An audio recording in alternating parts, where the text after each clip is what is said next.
الحمد لله وحده لا شريك له وحده بوحدة موحدا بوحدة موحدا بوحده وحيدا وأحدا بلا مدد وجدد ونصب ووصف في الكمال لا شريك له ولا وزير له ولا مكازم له ولا مضارع له ولا جلد بلد ولد جسد رسو جزو نزو عزمل ثم ولا جلد بلد ولد جسد رسو جزو نزو عزمل ولا واسبعي بكاب بيت خصمله أشهد أن لا إله إلا الله وحده لا شريك له وأشهد أن محمدا عبده ورسوله لا نبي ورسول بعده اللهم صل وسلم على سيدنا محمد صلى الله عليه وسلم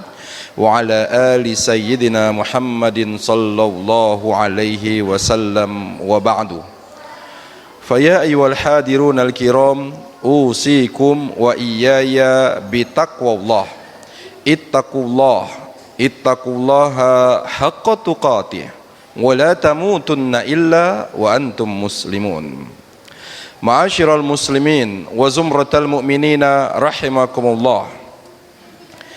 Di kesempatan Jumat kita kali ini, kita awali dengan sama-sama memuji Allah Subhanahu wa taala dengan mengucapkan alhamdulillahi rabbil alamin.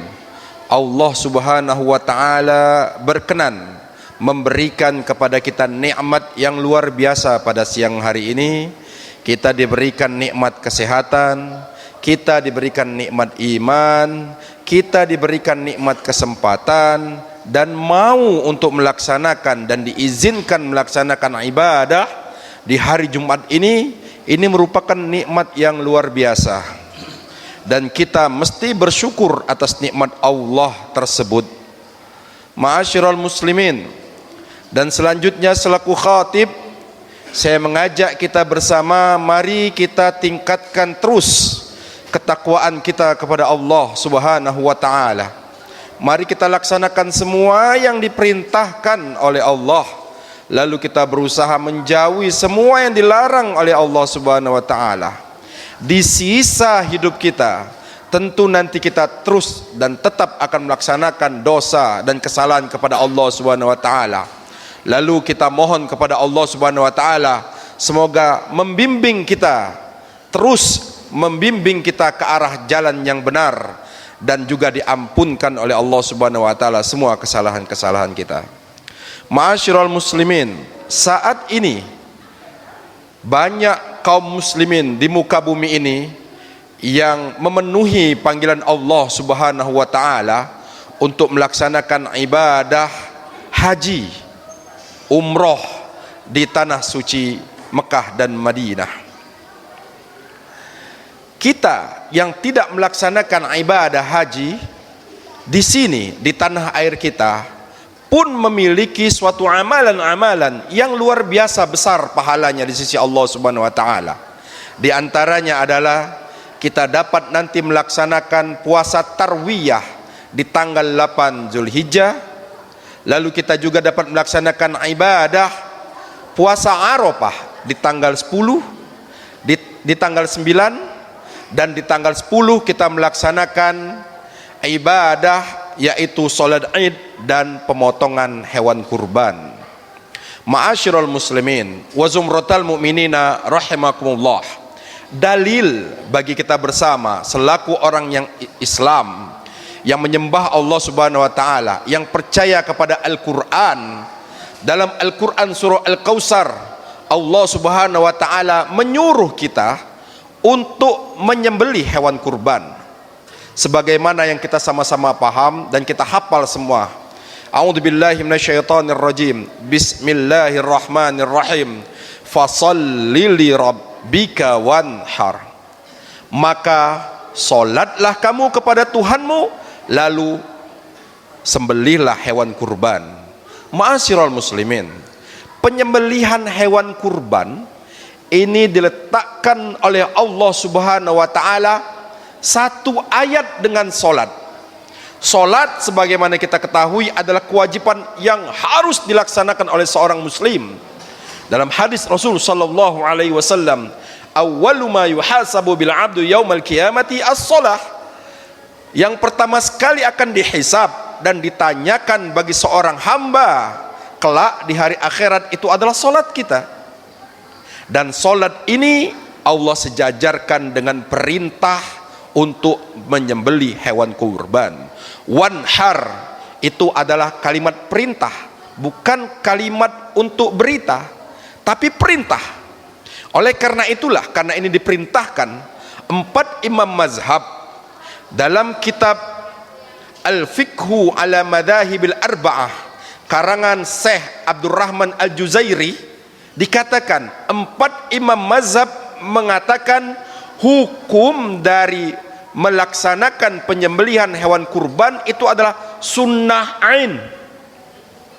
Artinya disunnahkan untuk tiap-tiap individu kalau kita mampu, dan ini bukan sekali seumur hidup. Perintah melaksanakan penyembelihan hewan kurban itu bukan sekali seumur hidup. Tidak sama dengan perintah untuk akikoh, tidak sama dengan perintah untuk melaksanakan khitan atau sunatan. Tapi ibadah penyembelihan hewan kurban itu kalau bisa dilaksanakan setiap tahun bagi yang mampu. Ma'asyiral muslimin, dikatakan oleh Imam Hanafi, apabila ada orang mampu tapi dia tidak mau melaksanakan kurban, maka orang tersebut memang tidak terhukum sebagai orang yang akan dimasukkan ke dalam api neraka dikarenakan kelalaiannya tersebut. Tapi dikatakan oleh Imam Hanafi, orang tersebut nanti di akhirat tidak akan mendapatkan syafaat dari Rasul sallallahu alaihi wasallam. Dan salah satu hadis yang diriwayatkan oleh Abu Hurairah radhiyallahu an, dikatakan, man kana lahu sa'ah falam yudahi fala yaqrabanna musallana. Barang siapa yang dia dilebihkan oleh Allah Subhanahu wa taala rezekinya, tapi dia tidak mau memotong hewan kurban, maka jangan dekat-dekat dengan musolah kami, kata Rasul. Maka jangan dekat dengan musolah kami inilah dikatakan oleh Imam Hanafi, orang ini tidak akan mendapatkan syafaat dari Rasul sallallahu alaihi wasallam. Maka melalui mimbar ini, ajakan takwa kami selaku khatib mengajak kita yang berkelebihan harta. Menurut Imam Syafi'i, dikatakan orang mampu itu adalah orang yang apabila di hari raya Idul Adha dan di hari raya Tasyrik, serta dia masih bisa melebihi harta untuk kelebihan harta untuk dibelikan hewan kurban, dan dia juga dapat untuk membeli kue-kuean dan lain sebagainya untuk menghormati hari raya tadi, sudah lewat, itu sudah dibelinya, lalu dia masih memiliki duit, masih memiliki harta, orang tersebut sudah termasuk kategori mampu untuk melaksanakan kurban. Maka ma'asyiral muslimin, apabila kita tiap individu tahu bahwasanya pemotongan hewan kurban ini adalah sunnah untuk tiap kepala, maka akan banyak di setiap masjid, di setiap kampung itu pemotongan hewan kurban. Lalu apakah kita boleh memotong hewan kurban tersebut untuk satu keluarga? Nah, ini menurut Imam Syafi'i, dia hukumnya apabila dalam satu keluarga hanya satu orang saja yang mampu, atau dia yang terbebani untuk menanggung nafkah dari satu keluarga tadi, dia yang mampu seorang diri, maka dia harus melaksanakan penyembelihan hewan kurban dan mengikut sertakan keluarganya. Ini yang beredar di YouTube. Maka bahasan kita adalah dari kitab yang khotib baca sendiri dari karangan Syekh Abdurrahman Al-Juzairi tentang fikih 4 mazhab, yaitu Apabila dalam keluarga tersebut hanya satu orang yang mampu, yang lain tidak terkena sunnah melaksanakannya karena dia tidak mampu. Dan orang yang mampu melaksanakan tadi, dia harus mengikut sertakan keluarganya, sehingga keluarga yang lain itu dapat pahala dan juga dapat syafaat dari Rasul sallallahu alaihi wasallam. Dan apabila dalam keluarga tersebut, misalkan yang mampu membeli itu orang dua, atau yang mampu membeli itu orang tiga, silakan laksanakan tiga orang tersebut, lalu mengikut sertakan keluarganya. Ma'asyiral muslimin wa zumratal mu'minina rahimakumullah. Ada banyak fadilah yang dapat kita dapatkan apabila kita melaksanakan ibadah kurban. Di antaranya yang jelas-jelas adalah untuk mendekatkan diri kepada Allah Subhanahu wa taala, untuk bertakwa kepada Allah Subhanahu wa taala. Lalu setiap kulit, setiap bulu, tanduk, darah dari hewan yang kita korbankan tersebut, menurut hadis yang diriwayatkan oleh Ibnu Majah, itu nantinya akan menjadi saksi bagi kita di akhirat kelak. Ma'asyiral muslimin wa zumratal mu'minina rahimakumullah. Berikutnya, dengan pemotongan hewan kurban, kita akan ada yang namanya silaturahim, berkumpul dengan sesama keluarga, berkumpul dengan sesama warga, berkumpul dengan sesama jemaah. Maka hikmah dari pelaksanaan pemotongan hewan kurban demikian luar biasanya. Yang terakhir, ma'asyiral muslimin, bagaimana dengan hukum ketika ada orang yang patungan ketika melaksanakan hewan kurban? Tiga imam mazhab, yaitu Imam Hanafi, Imam Maliki, dan Imam Syafi'i. Mohon maaf, Imam Hanafi, Imam Syafi'i, dan Imam Hambali. Diulangi, Imam Hanafi, Imam Syafi'i, dan Imam Hambali itu menyatakan boleh kita patungan untuk pelaksanaan pemotongan hewan kurban sapi dan onta 7 orang. Sementara Imam Malik itu agak berbeda dengan tiga imam mazhab tadi. Artinya, kalau ada di masyarakat kita yang mengatakan tidak ada tuntunan, Nabi itu hanya memotong hewan domba, hewan kambing, kibas dan lain sebagainya, bisa kita betulkan, berarti Anda berpaham dengan Imam Malik, asalkan dia tahu dalilnya. Kita dalam kehidupan beragama ini, ma'asyiral muslimin, apabila kita memiliki suatu pendapat dan pendapat itu berilmu, kita tahu dalilnya, maka orang akan menghormati pendapat kita. Tapi apabila kita mengungkapkan sesuatu berdasarkan nafsu dan hanya mengatakan ini yang dikatakan oleh kakek nenek kami dulu, maka orang tidak akan menghormati pendapat kita. Ma'asyiral muslimin, apakah Rasul sallallahu alaihi wasallam memotong hewan sapi ketika dia berkorban untuk Nabi Muhammad, untuk keluarganya dan juga untuk umatnya? Rasul memotong hewan kambing. Sebagaimana kita ketahui, Allahumma taqabbal hadza min Muhammad wa ali Muhammad wa li ummati Muhammad. Ya Allah, terimakanlah kurban ini dari Muhammad, dari keluarga Muhammad dan umat Nabi Muhammad. Pada saat itu Rasul memotong apa? Bukan sapi dan bukan onta. Betul.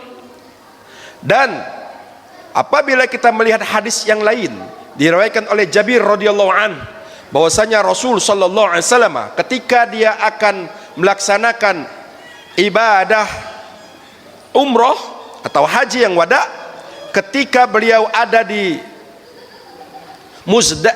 dalam Hudaybiyah, di salah satu tempat perbatasan antara kota Mekah dan Madinah, pada saat itu sahabat Jabir berkata, kami ketika di perjalanan mendapatkan pada saat itu adalah hari raya Idul Adha, lalu kami sokongan, patungan untuk membeli dan menyembelih satu hewan sapi, dan ini tidak dilarang oleh Rasul sallallahu alaihi wasallam untuk 7 orang.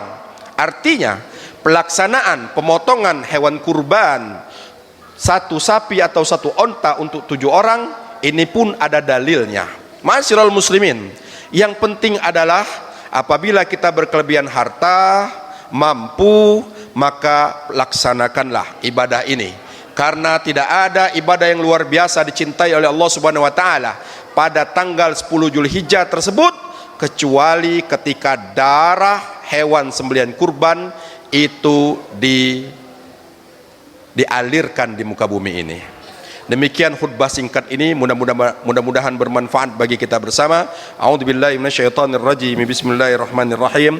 Wal 'asri innal insana lafi husrin illa alladziina aamanu wa 'amilus solihati wa tawassaw bil haqq wa tawassaw bis sabr. Barakallahu li wa lakum fil Qur'anil 'azim wa nafa'ani wa iyyakum bima fihi minal ayati wa dzikril hakim. Aqulu qawli hadza wa astaghfirullahal 'azim li wa lakum wa lisairil muslimina wal muslimat wal mu'minina wal mu'minat fastaghfiruhu innahu huwal ghafurur rahim. اللهم صل على سيدنا محمد وعلى آل سيدنا محمد.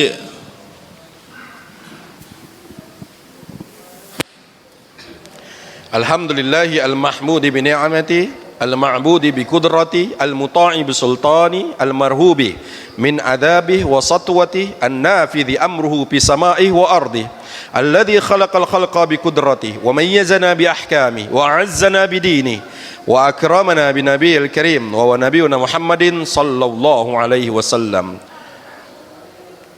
Alhamdulillahi bizil izzati wal jabarut wa atasabna bil mulki wal malakut wa tawakkalna alal hayyil ladzi la yanamu wa la yamutu wa la yafutu abada.